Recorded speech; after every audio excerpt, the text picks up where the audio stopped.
Hello everyone, my name is Masoud and I am a researcher at University of Oslo in Norway.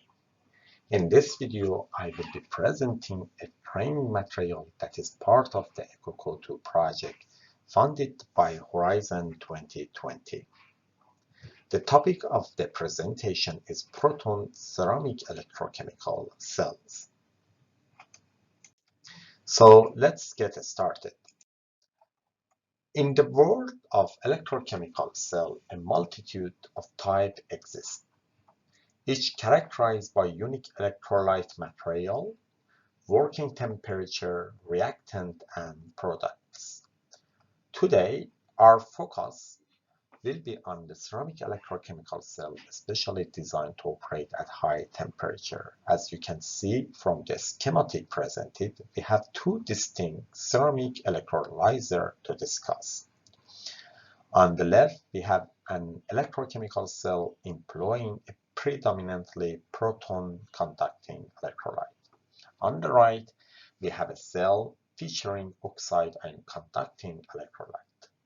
Now, let's talk about the advantages of proton ceramic electrochemical cell compared to solid oxide electrolysis cell. Firstly, proton ceramic cells operate at lower temperature, which brings significant benefits such as a wider range of material selection and enhanced system durability.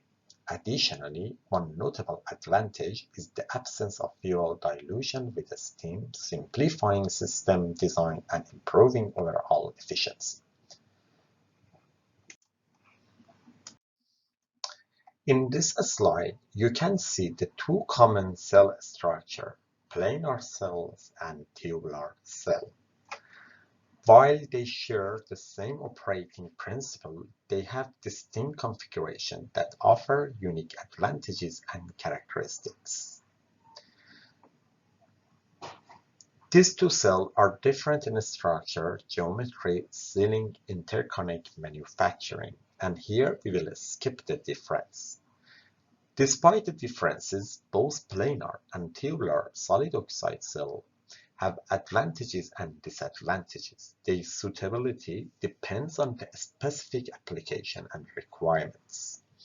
Researchers continue to explore and improve both designs to enhance their performance and durability and cost effectiveness. Professor Iwahara from Nagoya University has conducted extensive research on proton-conducting ceramic.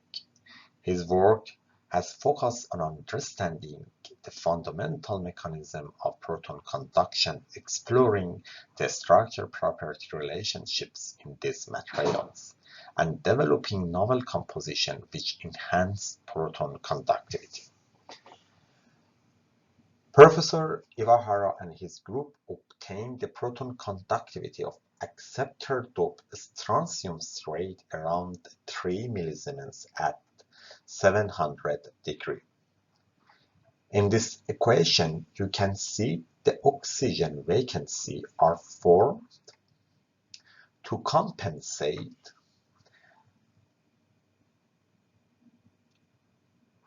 the trivalent acceptor dopants according to the electron neutrality. Protons are incorporated into the material via hydration of oxygen vacancy according to this reaction. Here, oxygen vacancy, VO, is oxygen vacancy, oxygen-oxygen lattice sites, and protons is an hydroxide ion at oxygen lattice site. So, as previously mentioned, the work at hand is a part of the eCOCO2 project. The primary objective of the eCOCO2 project is to develop highly energy efficient and durable electrochemical energy conversion device. The goal is pursued through the utilization of specially designed electrodes and electrolytes. I strongly recommend visiting the project website. There you will find detailed information about the project objectives and an ambitious and the diverse range of partners contributing to its success. In the following slide, we will explore the characterization of electrolytes with a specific focus on two crucial factors: electrical conductivity and hydration measurement. The conductivity of protons are dependent on the proton concentration and mobility of proton. Later on in our presentation, we will provide detailed insight into how we can measure proton concentration using thermogravimetry analysis. The mobility of proton, denoted as mu protons, can be calculated in this equation. In this equation, mu0 proton represents the pre-exponential mobility factor of protons. Delta H mobility denotes enthalpy of mobility of protons. R is the ideal gas constant and T represents the absolute temperature. In addition to the proton conductivity, proton conducting electrolyte also exhibits oxide ion conductivity and electronic conductivity. It is important to note that the transport number of each conductivity type, including proton, oxide ion, and electronic conductivity, are temperature and partial pressure of oxygen and water dependent. In this context, we will omit the consideration of electronic conductivity as it is becoming negligible under low partial pressure of oxygen, such as an atmosphere containing predominantly argon. In this slide, we will focus on the fabrication of a dense disk sample and the ceramic processing procedure required. In order to create these disks, we need to undergo various ceramic processing procedures, which include powder synthesis, pressing the grained samples, and sintering at high temperatures. It is important to note that the proton-conducting electrolytes are refractory materials, meaning they have high melting points. Achieving dense pellets can be accomplished either through high-temperature sintering or by incorporating sintering additives such as nickel oxide. To illustrate the impact of sintering additives, let's consider an example using BZCY proton-conducting electrolyte. We have examined the sintering process using a dilatometer, which allows us to observe the sintering process as a function of temperature and time. In this graph, you could observe that by introducing 1 weight% nickel oxide as a sintering additive, we observe a substantial increase in the shrinkage of the sample. By sintering at approximately 1600, the sample containing nickel oxide displays a remarkable 30% shrinkage. In contrast, the sample without sintering additives exhibits a comparatively lower shrinkage of 15%. The higher shrinkage observed in the presence of nickel oxide suggests improved sintering, resulting in denser pellet and potentially enhanced electrolyte conductivity. In the following slides, we will cover important aspects related to the hydration and conductivity measurement of proton-conducting electrolyte. The electrolyte composition under examination is acceptor doped BZCY, wherein 20% yttrium is doped into the perovskite structure. Additionally, 1 weight% nickel is used as a sintering additives. Protons are incorporated into the material through the hydration of oxygen vacancy as represented by the following equation. To determine the degree of hydration, a thermogravimetric analyzer was employed. The investigation was conducted within a temperature range from 800 to 200 with a 50-degree increment and approximately 1 hour dwell time at each temperature. Sinter pellets were crushed and subsequently heated in dry air at 900 degrees for 1 hour to achieve near complete sample dehydration. The sample were then cooled to 800 and the gas environment was switched from dry to wet. The proton concentration can be calculated based on the amount of water incorporated during this process. The thermodynamic parameters were determined by fitting the experimental data, in particular a variable effective acceptor dopant concentration, S, was considered. The equilibrium constant of the hydration reaction, K, was obtained through fitting procedure, allowing the subsequent calculation of standard enthalpy and entropy of hydration.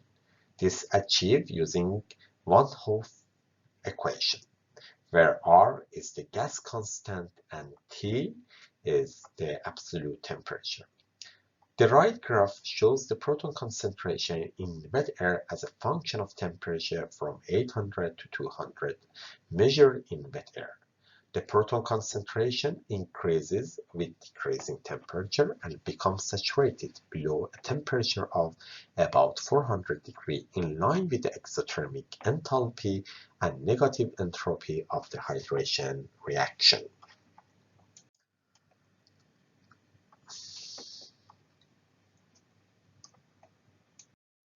In this graph, extracted defect concentration are shown. The standard enthalpy and entropy of hydration were obtained from the slope and intercept of the Van Hoff plots.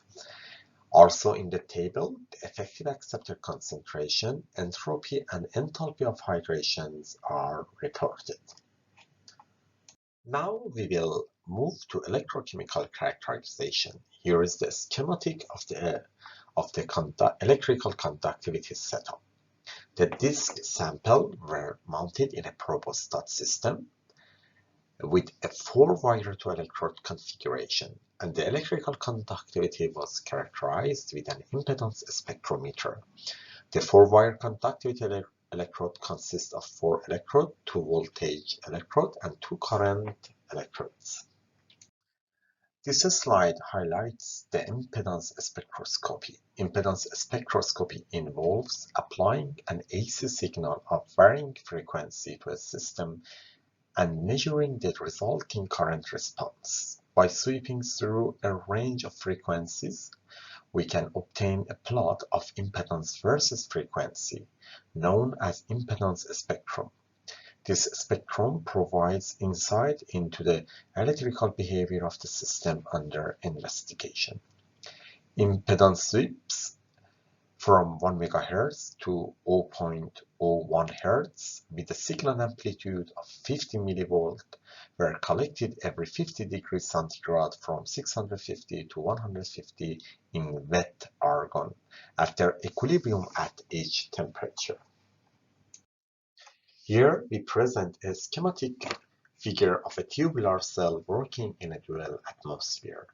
Also, we provide an impedance graph showing the electrical properties of the system. We demonstrate the convoluted electrical circuit derived from the impedance data here. The intercept observed at high frequency, particularly at high temperature, indicate the ohmic resistance of the electrolyte. Here, the conductivity of BZCY442, which is derived from the impedance spectroscopy, is shown. This figure shows the temperature dependence of the electrolyte across the measured temperature window in wet argon. The conductivity increases by increasing temperature, which is the typical behavior of Arrhenius equations.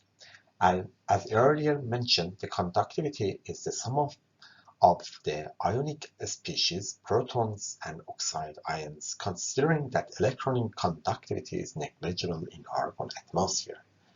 Conductivity of proton is dependent on the pre-exponential mobility factor of protons and enthalpy of mobility of protons. Likewise, the conductivity of oxide ion is also dependent on the pre-exponential mobility factors of oxide ions and enthalpy of mobility of oxide ions. Here, the goal is to obtain this value by fitting and predicted the proton and oxide ion conductivity across the measured temperature window. Here is the fitting results of the proton conductivity, red line, and oxide ion conductivity, brown line. And also you can see the transport number of protons. The proton conductivity increases by increasing temperature and starts leveling off at high temperature due to the decrease of proton concentration.